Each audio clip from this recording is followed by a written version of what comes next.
એક વ્યક્તિ રાત્રિના લગભગ 2 વાગ્યા હશે, 2 વાગ્યા રસ્તામાં જતા હતા. ત્યાં કેટલાક લોકો લગ્નની તૈયારી કરતા હતા. લગ્નની તૈયારી ને એને એમ થયું કે રાત્રિના 2 વાગે અહીંયા જંગલમાં અને લગ્નની તૈયારી કરે. એટલે એ માણસને થોડુંક કંઈક જિજ્ઞાસા જાગી. જ્યાં આગળ જોયો ને ત્યાં કોઈક માથા વગરના હતા, કોઈક ધડ વગરના હતા, એવા વિચિત્ર પ્રકારના જોયા. એટલે સ્વાભાવિક રીતે એને પૂછ્યું, તમે કોણ છો? એટલે એ લોકોએ કીધું, શું કીધું ખબર? અમે પ્રેતાત્માઓ છીએ. તો આ લગ્નની તૈયારી શેની કરો છો? તો કે કાલે બપોરના 12 વાગે એક યુવાન લગ્ન મંડપમાં પ્રવેશ કરતો હશે અને પ્રવેશ કરતાની સાથે જ એ મૃત્યુ પામશે અને એ સીધો અહીંયા પ્રેતાત્મા બનશે અને અહીંયા આવશે. અમારી એક પ્રેત કન્યા છે, એની સાથે અમારે એના લગ્ન કરવાના છે. પેલા માણસને એમ થયું, કયું એડ્રેસ? અને એડ્રેસ પૂછ્યું. એ કે ત્યાં હું જાઉં છું.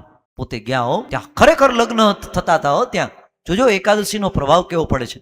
અને જ્યાં વરાજો બાંધવામાં આવ્યો, 12 વાગ્યા, ત્યાં ઢળી પડ્યો. એટલે પેલા માણસને થઈ ગયું કે વાત સાચી છે. એટલે એને થયું કે આજે રાત્રે ફરી પાછો હું 2 વાગે એ જ જગ્યામાં જઈશ અને ત્યાં લગ્ન થાય છે કે એ જોઈશું. એટલે જ્યાં ફરી પાછો રાત્રે 2 વાગે આવ્યો, ત્યાં બધા નિમાણા થઈને બેઠા હતા. પાછું એની પાસે જઈને પૂછ્યું, કેમ કાલે તો તમે કહેતા હતા અહીંયા આવશે એ પ્રેતાત્મા અને તમે અહીંયા લગ્ન કરાવવાના આનંદમાં હતા અને આજે આ નિમાણા કેમ થઈ ગયા? ત્યારે એને બહુ સરસ પ્રેતાત્માએ જવાબ દીધો, અહીંયા આવવાનો જ હતો, પ્રેત જ બનવાનો હતો. પણ કોઈ વ્યક્તિ બધી જ એકાદશીનું વ્રત કરતા હતા.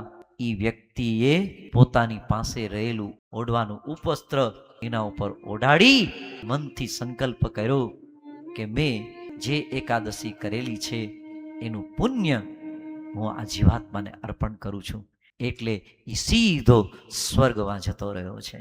અહીંયા પ્રેતાત્મા નથી બન્યો. એકાદશીનું આટલું બધું મહત્વ છે એટલે એકાદશી કરવી જોઈએ, હે ને?